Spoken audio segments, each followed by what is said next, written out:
Welcome to Franchise Marketing Radio, brought to you by SEO Samba. Comprehensive high-performing marketing solutions for mature and emerging franchise brands. To supercharge your franchise marketing, go to SEOSamba.com. That's SEOSAMBA.com.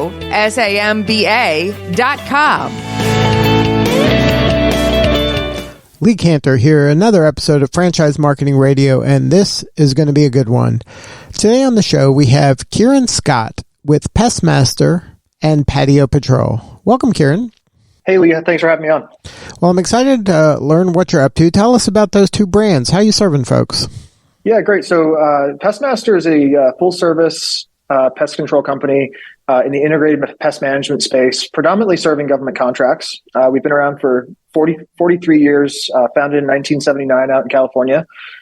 We've got about 45 franchisees across the country, actively looking for more franchise partners to join our team. And then Patio Patrol is a 5-year-old mosquito, flea, and tick company that we recently rebranded from what was a company called FlyFo. And so 2 years ago, Threshold Brands purchased Made Pro, Men in Kilts, and what was then FlyFo. And over the past 7 months, we've transitioned FlyFo into Patio Patrol with more of a focus on general outdoor pest. Quality outdoor pest solutions is our tagline there. Outdoor pest control company servicing really mosquitoes, fleas, and ticks. So what's your backstory? How'd you get involved in this line of work? Yeah, so I've been in franchising for over a decade. I started out actually as a sandwich artist at a local Subway in my hometown. I was 14. And I've just really, I fell in love with franchising ever since. And so I was with Subway for close to a decade and grew to be a regional manager overseeing 12 restaurants in the greater Salt Lake City area. I then joined another home services company, Mosquito Joe. At the time, it was owned by Buzz Franchise Brands in 2015. Was with them for four and a half years. They sold to Neighborly. At which point I joined the Scent Hound team based in Palm Beach County as director of operations, kind of leading their franchise efforts. I was with them for about three and a half years. And then recently, just 6 months ago, became the president of Pestmaster and Patio Patrol, the two pest control companies within Threshold Brands. So what is it about the kind of the franchise model that attracts you and is so that you're so passionate about it? Yeah, great question. So I think it's the opportunity for everyone to own a business, right? And I think that's where I get really passionate about people that don't look alike or don't sound alike, all kind of being able to follow one model or one scalable process. And that's what franchising really is, right? It's a business in a box, or it's designed to be a business in a box that people can follow and hopefully get a scalable result from.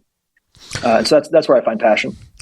So now, since you've worked with multiple brands over the years, is there something that you're looking for that might be different in the franchisee and the brands that you're working with now? Yeah, so I think that we're really looking to build a diverse group of individuals at Pestmaster and Patio Patrol, right? People that don't come from all the same backgrounds, all the same stories, because I think that's where franchise businesses flourish, right? Is when they have that kind of inclusion of other people's thoughts and experiences in addition to their own. And so one, we're looking for franchisees all over the country that come from diverse backgrounds. But second, I think the best quality of a franchisee is one that can follow that process, right? We've spent years refining that process. Pestmaster's been around for 43 years. So we have a good scalable solution there. And so for folks to come in and follow that process, I think that we've built a pretty good system. Now, you mentioned diversity, and I know that recently you've been kind of part of the National Diversity and Wildlife Committees. Can you talk about where you see that as maybe it's not where you'd like it to be, but where you see opportunity where it could be really a game changer for not just your franchise brands that you represent, but just franchising as a whole, if they can become more inclusive and make more concerted efforts to, go after a more diverse franchisee. Yeah, so I think that I currently operate in the kind of this intersection between the pest control world, right, kind of the integrated pest management world, and also the franchise world. And in both of those sectors, right, franchising itself and also pest control, there's a need for diversity. And thankfully, both kind of groups or both associations have over the past decade, 15 years, been really focused on increasing the diversity within those segments, right? So pest control has become much more diverse, and franchising has become much more diverse. But there's still a long way to go, right? Kind of franchising still has that notion of being older males selling franchises to other older males, and same with pest control. It's very male dominated. And so I think there's diversity still needed in both. But when you take that and apply it to other franchises, I think that the benefit you get by incorporating other people's opinions and ideas and histories and experiences just makes your brand that much stronger, right? I think when I look back on my experiences, as an immigrant to the U.S., I certainly have different experiences than someone that was born here, right? And so I bring a different experience. It's not any better or any worse than someone else's. It just happens to be different. And I think when you blend different experiences and different histories, you just get a better result. Now, is there anything, if you were to talk to other leaders of emerging brands, is there anything actionable they could be doing to just do better when it comes to diversity and inclusion? Yeah, so I think a couple things in doing better. I think one, when you're hiring for someone, make sure that you're challenging your own opinion, right? I think that too often hiring managers get focused in on hiring people that think like themselves or act like themselves or look like themselves, and that brings about someone that has the same background and it doesn't offer that diversity of opinion. So I think first, challenge your own opinion. Be willing to accept a different answer. And then from a very actionable or tactical action, I think making your job posting nationwide or being willing to hire someone nationally or even potentially internationally so that you can kind of incorporate people from other countries as well.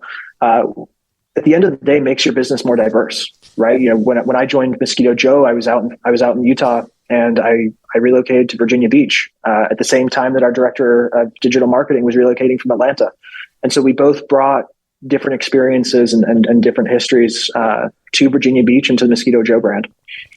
Now, isn't the challenge when you're part of, especially an emerging brand, and it's one thing to at least give lip service to the importance of this, but in reality, when you're looking to hire, especially at an early stage, that you go to the usual suspects. If I went to ABC University, I'm going to look for ABC University alums or my own kind of circle.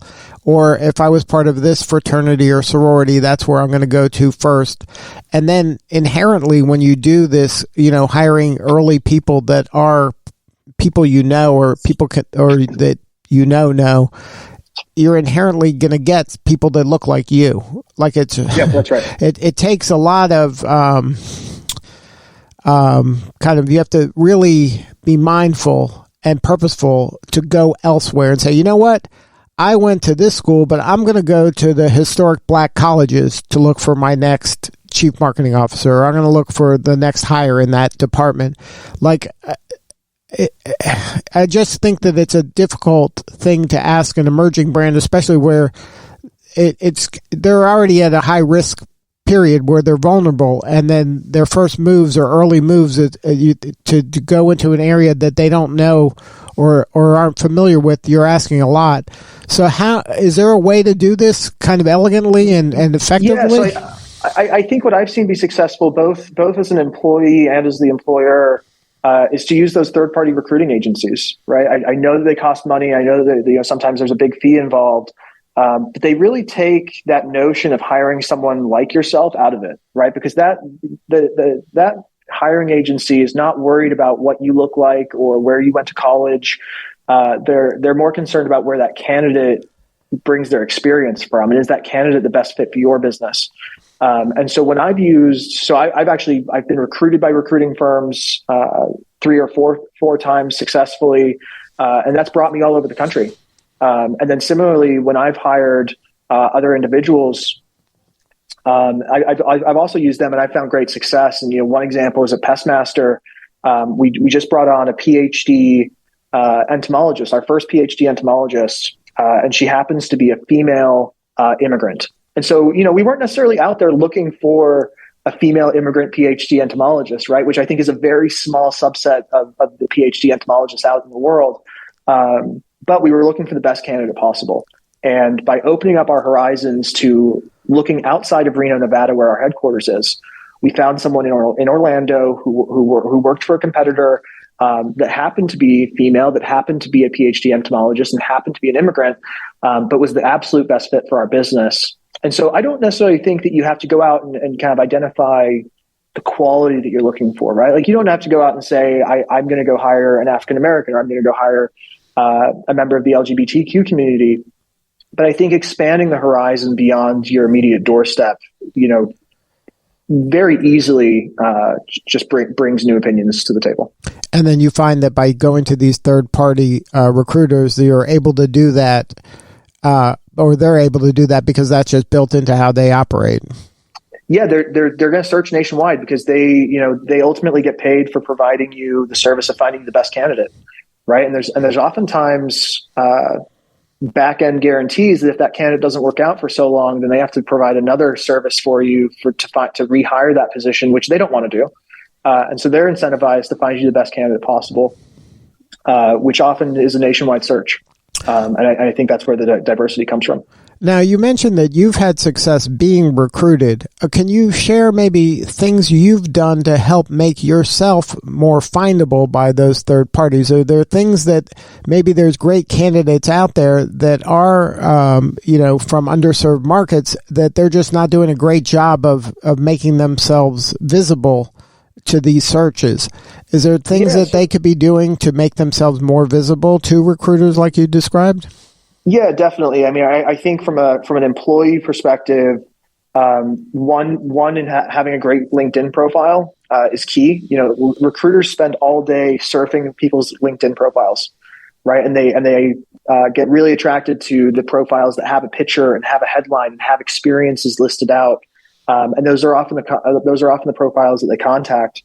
In addition to that, being posting regularly, right? Having content on your page. So that people can show that you provide value, whether it's provide value to your own organization or provide comments and value to other people's organizations. I think that kind of providing value is another thing that recruiters look for. And the third one's getting involved, right? And so I'm involved with the International Franchise Association. I'm also involved in the National Pest Management Association. I'm an alum of Georgetown University's franchise management program. And so just being involved in your network and being involved in kind of your community, of your career, right? So my career is in franchising. And so I'm involved in those, I think makes a big difference. And that's great advice for young people, especially. Instead of just kind of sitting there passively waiting to be chosen, you can be doing things right now to make yourself more visible and more sought after by leaning into these things. If you know that you want to be in a certain industry, join the associations of that industry, take leadership positions if possible, volunteer. There's things you can be doing and talking about and posting and sharing your knowledge and what you've learned from these things. It makes you more visible. It makes you more hireable. Yeah, absolutely. Yeah. Getting involved early, as soon as you can make that decision is definitely key. So now, what do you need more of? How can we help? What are you looking to do in terms of growth? Is the world your oyster at this point? Are you looking for franchisees for the two brands you described anywhere? Are you focusing on certain regions? How can we help you? So there's tons of white space in both of our brands across the United States for new franchisees to join. I think it's a really great time for franchisees to join both brands. We're rebranding Pestmaster with a new visual identity, the first new visual identity in 43 years. And so that's going to be an exciting thing for new franchisees to come into. But yeah, we're actively recruiting new franchisees. We are obviously looking for the financial qualification to be there, but also that diversity of mindset to also be there and kind of willingness to learn and adapt as we grow. But yeah, we have pretty ambitious growth goals. On the Pestmaster side, 25 new units this year. On the patio patrol side, 10 new units this year, which more than doubles the system as it stands today. And I think now's a great time to get into pest control. Well, if somebody wants to learn more, what is the coordinates to get a hold of you, somebody on your team, and learn more about the opportunities? Yeah, so to get a hold of me, best found on LinkedIn, so just linkedin.com/Kieran Scott CFE, or you can email me, kscott@thresholdbrands.com. To learn more about Pestmaster, you can visit our website, pestmasterfranchise.com. Patio Patrol is franchise.patiopatrol.com. Well, thank you so much for sharing your story today. You're doing important work, and we appreciate you. Thanks, Lee. All right, this is Lee Cantor. We'll see you all next time on Franchise Marketing Radio.